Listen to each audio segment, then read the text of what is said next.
Samuel का ग्रंथ अध्याय 16। दाऊद का अभिषेक।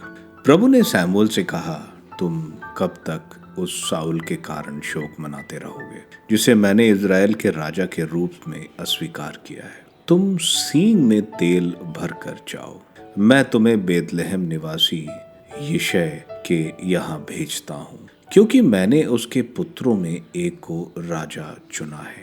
शमूएल ने यह उत्तर दिया, मैं कैसे जा सकता हूँ? साउल को इसका पता चलेगा और वह मुझे मार डालेगा।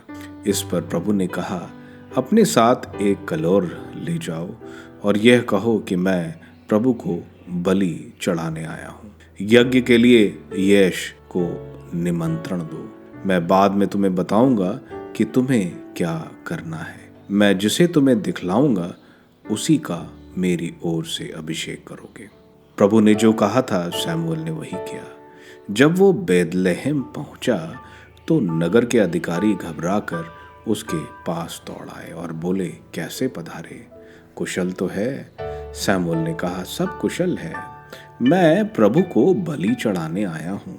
अपने को शुद्ध करो और मेरे साथ बलि चढ़ाने आओ।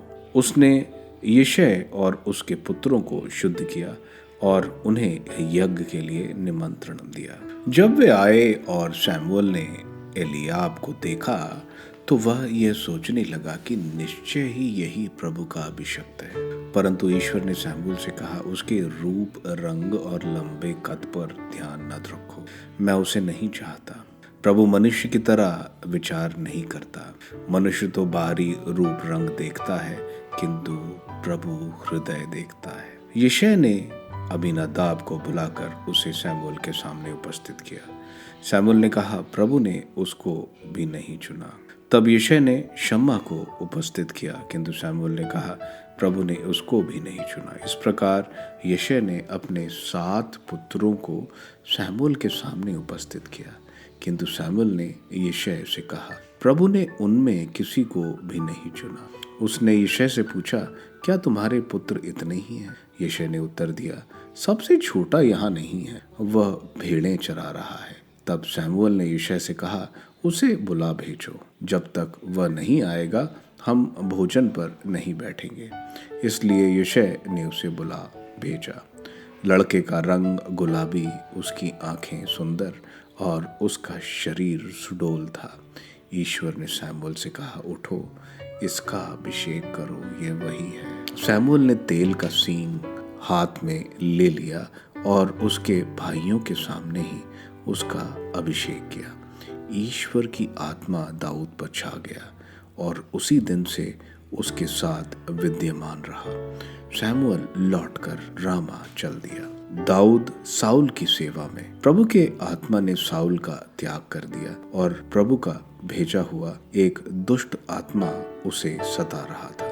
साउल के सेवकों ने उससे कहा, देखिए, ईश्वर का भेजा हुआ दुष्ट आत्मा आपको सता रहा है।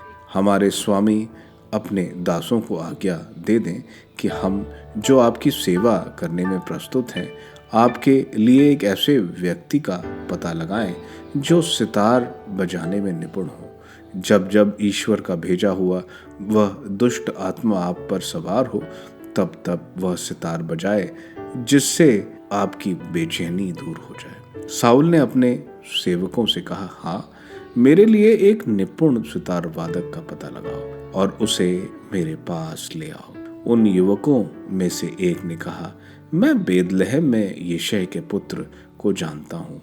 वह वादन में बड़ा निपुण है, वीर योद्धा और अच्छा वक्ता है। उसका शरीर सुडौल है और प्रभु उसके साथ है। इसलिए साउल ने दूतों से यिशै को बुलवा भेजा, पहले पुत्र दाऊद को मेरे पास भेज दो, जो भेड़ बकरियां चराता है। यिशै ने रोटियों से लदा हुआ गधा, एक कुप्पा अंगूरी और बकरी का एक बच्चा लेकर उन्हें अपने पुत्र दाऊद के साथ साउल के पास भेज दिया। इस प्रकार दाऊद साउल के पास आया और उसकी सेवा करने लगा। वह उसको इतना प्रिय हो गया कि वह शस्त्रवाहक सेवक बन गया। साउल ने यिशै से निवेदन किया कि दाऊद मेरी सेवा में रहे, क्योंकि वह मेरे कृपा पात्र है। जब जब वह ईश्वर द्वारा भेजा हुआ आत्मा साउल पर सवार होता, दाऊद सितार बजाने लगता।